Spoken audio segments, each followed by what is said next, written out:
विज्ञान भैरव तंत्र के बारे में सबसे पहली बात यह समझनी चाहिए कि यह प्रेम की कथा है। यह भगवान शिव और माता पार्वती के बीच संवाद है, देव और देवी के बीच, जो एक दूसरे से गहरे प्रेम में हैं। यहाँ प्रेम पर दिया गया विशेष जोर बहुत अर्थपूर्ण है। इसका उद्देश्य कई गहरे सत्य बताना है। ईश्वर को प्रेम के माध्यम से ही समझा और जाना जा सकता है। ईश्वर तक पहुँचने के लिए प्रेम आवश्यक है, और वह प्रेम बिना किसी शर्त के होना चाहिए। जैसा कि श्री कृष्ण ने भगवद गीता में कहा है, केवल प्रेम से ही मनुष्य मुझे देख सकता है, मुझे जान सकता है और मुझ तक पहुंच सकता है। गीता 11:54। प्रेम का यह महत्व अन्य आध्यात्मिक परंपराओं में भी मिलता है। बुद्ध ने धम्मपद में कहा था कि जो सत्य प्रेम के साथ कहा न जा सके वह सत्य नहीं है। इसी कारण सभी महान तांत्रिक ग्रंथ प्रेम की भाषा में देव और देवी के संवाद के रूप में लिखे गए हैं। अंततः प्रेम इसलिए भी महत्वपूर्ण है क्योंकि प्रेम में द्वैत समाप्त हो जाता है। प्रेम में एकत्व का अनुभव होता है। जो लोग गहरे प्रेम में होते हैं वे कई बार अपनी व्यक्तिगत पहचान तक भूल जाते हैं। गहरा प्रेम अहंकार को पीछे छोड़ देता है। ईश्वर तक पहुंचने के लिए व्यक्ति को अपने व्यक्तिगत अहम को पार करना होता है, और यह कार्य प्रेम अपने आप कर देता है। देवी के प्रश्न। मैंने ईश्वर और देवी के मिलन से उत्पन्न सभी तांत्रिक शिक्षाओं को सुन लिया है, त्रिक दर्शन और उसकी शाखाओं सहित। फिर भी हे प्रभु, मेरे संदेह अभी दूर नहीं हुए हैं। व्याख्या। यहाँ देवी उन तांत्रिक ग्रंथों की ओर संकेत कर रही हैं जो मुक्ति से संबंधित हैं, विशेषकर रुद्रयामल तंत्र। ईश्वर और देवी के मिलन से उत्पन्न रुद्रयामल का शाब्दिक अर्थ ही है ईश्वर और उसकी शक्ति, देवी का मिलन।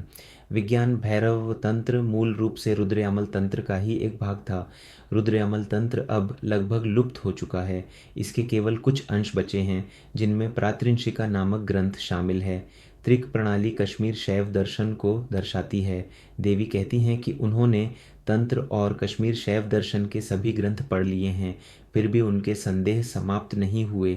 देवी का दूसरा प्रश्न है, प्रभु, आपका वास्तविक स्वरूप क्या है? क्या आप केवल शब्दों का समूह हैं? यह देवी का पहला सीधा प्रश्न है। ईश्वर का वास्तविक स्वरूप क्या है? उत्तर की प्रतीक्षा किए बिना देवी स्वयं कुछ संभावनाएं प्रस्तुत करती हैं जो कश्मीर शैव दर्शन के अन्य ग्रंथों से ली गई हैं। ये समझना जरूरी है कि देवी ईश्वर से अलग नहीं हैं। वे सत्य की खोज करने वालों की सहायता के लिए यहाँ अलग रूप में प्रश्न कर रही हैं। वे वही प्रश्न पूछ रही हैं जो हर योग और तंत्र साधक के मन में उठते हैं।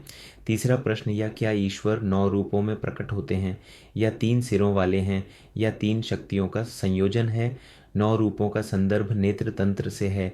3 सिरों का संदर्भ त्रिशिरो भैरव तंत्र से है, जो अब लुप्त हो चुका है। 3 शक्तियाँ हैं, परम शक्ति सुप्रीम एनर्जी, मध्यम शक्ति मीडियम एनर्जी, निम्न शक्ति इंफीरियर एनर्जी। शक्ति ईश्वर का रचनात्मक पक्ष है। इसी शक्ति से सृष्टि और उसके सभी रूप उत्पन्न होते हैं। तंत्र में देवी को ही शक्ति कहा गया है। संस्कृत में शक्ति शब्द का अर्थ ऊर्जा भी है और देवी भी, दोनों एक ही हैं। जब शिव और शक्ति एक होते हैं वही परम शक्ति है। मध्यम शक्ति वह साधन है जिससे जीव ईश्वर तक लौट सकता है। निम्न शक्ति जीव और जगत के सभी रूप हैं। इन्हें अन्य नामों से भी जाना जाता है, चेतना, ऊर्जा और पदार्थ।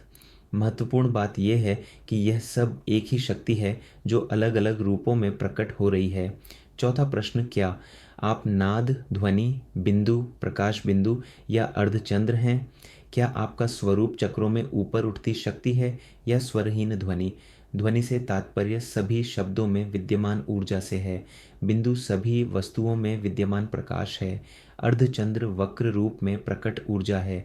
चक्रों में ऊपर उठती शक्ति और स्वरहीन नाद, ये ध्यान विधियों के संकेत हैं।